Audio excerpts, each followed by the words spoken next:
Supreme court తీర్పిచ్చింది. త్వరగతిగా ఈ స్పీకర్లు pending పెట్టుకోవద్దు.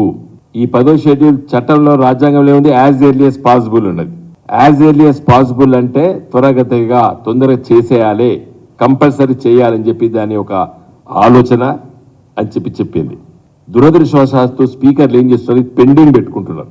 నేను నా రిక్వెస్ట్ ఈ రోజు ఈ ప్రెస్ మీట్ ద్వారా కోరేది ఏంటంటే, మరి గౌరవ తెలంగాణ రాష్ట్ర శాసనసభ స్పీకర్ ప్రసాద్ గారు యాజ్ ఎర్లీ యాజ్ పాసిబుల్ అంటే మీరు 24 గంటల్లో డిస్పోజ్ చేయొచ్చు. నా రిక్వెస్ట్ ఏంటంటే, మీరు ఒక శాసనసభ స్పీకర్గా ఉన్నారు కాబట్టి మీరు వెంటనే డిస్పోజ్ చేయాలి.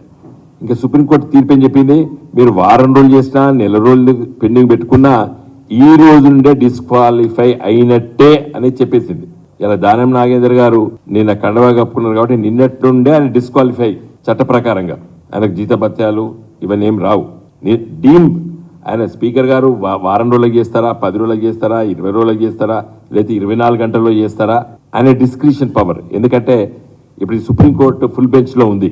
ఎన్ని రోజులు అనేది ఆ 10th షెడ్యూల్లో స్పెసిఫిక్గా లేదు కాబట్టి ఇవి చేస్తున్నారు. కాబట్టి నా రిక్వెస్ట్ ఏంటంటే, స్పీకర్ గారు యాజ్ ఎర్లీ యాజ్ పాసిబుల్ అనేది రాజ్యాంగంలో ఉంది. సుప్రీంకోర్టు, హర్యానా కోర్టులు చాలా 1 మంత్లో చేయమని చెప్పింది. ఒక జడ్జిమెంట్ లోపల సుప్రీంకోర్టు అయితే పెండింగ్ పెట్టుకోవద్దని చెప్పింది. సరే, స్పెసిఫిక్గా పీరియడ్ లేదు కాబట్టి ఇలా ఫుల్ బెంచ్ ముందు సుప్రీంకోర్టులో ఉంది. ఏదేమైనప్పుడు కూడా దీన్ని తొందరగా డిస్పోజ్ చేయాలని చెప్పి నేను కోరుతున్నాను స్పీకర్ గారిని. ఇదే సందర్భంలో ఏముంచుకొచ్చిందండి వీళ్ళకి, పోయి ఏం చేస్తారు? అక్కడ ప్రభుత్వం ఉన్నది, ఆ ప్రభుత్వాన్ని కూర్చము, మాకు అవసరమే లేదని చెప్పి స్పష్టంగా మేము చెప్పినాం.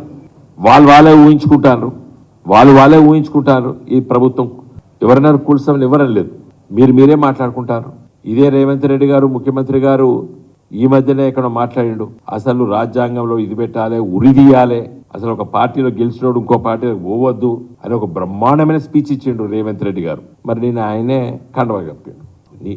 మన ముఖ్యమంత్రి అయిన తర్వాత ఇచ్చాడు, అసలు ఉరిదీయాలి, రాజ్యాంగంలో అట్లా పెట్టాలి, అసలు పార్టీ డిస్క్వాలిఫై ఇమ్మీడియట్ చేయాలి, పార్టీలు ఎట్లా మారుతారు అని చాలా విషయాలు చెప్పారు. వారు అనుకున్నారు వాళ్ళ పార్టీలు మారుతారు కాబట్టి ఆయన స్పీచ్ ఇచ్చిండు. వేరే పార్టీల నుంచి వెళ్ళి ఇప్పుడు లాక్కుంటాడు. రేవంత్ రెడ్డి గారు అసలు ప్రోత్సహించండి, మీకు మంచిగానే ఉన్నది మెజారిటీ, 5 ఏళ్ళు పరిపాలించండి. మీరు చూసుకోవాల్సింది ఏంటంటే, మీ పార్టీలో ఉన్నోళ్ళు పోకుండా చూసుకోండి. కాబట్టి నేను అనేది ఏంటంటే, ఎట్లా పోతారండి వీళ్ళు టీఆర్ఎస్ గెలిచిన వాళ్ళు? నా రిక్వెస్ట్ ఏంటంటే, నేను దయచేసి డిఫెక్షన్స్ను ప్రోత్సహించకండి. నా రిక్వెస్ట్ ఏంటంటే, సుప్రీంకోర్టు చాలా స్పష్టంగా చెప్పింది, ఏ రోజైతే పార్టీ మారినట్టు ప్రకటన చేసినా, కండవా కప్పుకున్నా ఆ నిమిషం నుండే డిస్క్వాలిఫై అని చెప్పేసింది. అది చట్టం అది. కాబట్టి ఇంకెందుకు లేట్ చేయాలి స్పీకర్ గారు? 2011లో బీఎస్పీ ఎమ్మెల్యే సమాజ్వాదీ పార్టీ మీటింగ్కి వెళ్ళి కండవా కప్పుకుంటేనే డిస్క్వాలిఫై చేశారు స్పీకర్. ఆయన పార్టీ మారినట్టు కూడా చెప్పలేదు. బిహేవియరల్ యాటిట్యూడ్, నీ ప్రవర్తన అట్లుంటే కూడా డిస్క్వాలిఫై చేయమని చెప్పింది చట్టం, చెప్పింది సుప్రీంకోర్టు చెప్పింది. 2011లో జరిగింది. అక్కడ మాయావతి గారు అక్కడ ఉన్న సందర్భంలో వాళ్ళ పార్టీ క్యాండిడేట్. కాబట్టి నా రిక్వెస్ట్ ఏంటంటే, మా పార్టీ ఎమ్మెల్యేలు ఎవరు కూడా పోతారని ఎవరు అనుకోవడం లేదు, ఎవరు పోరనుకున్నారు. దురదృష్టవశాత్తు దానం నాగేందర్ గారు పోయినరు. పనులు అయితే కావు, ఏమైతుంది? మన ప్రజల వైపున ఉండాలి కదా, ప్రజలు గెలిపించారు కదా, గెలవచ్చు ఓడిపోవచ్చు, ఏముంది దాంట్లో? ప్రజాస్వామ్య వ్యవస్థలో అధికార పక్షం ఎంత గొప్పదో ప్రతిపక్ష పాత్ర కూడా అంత గొప్పది.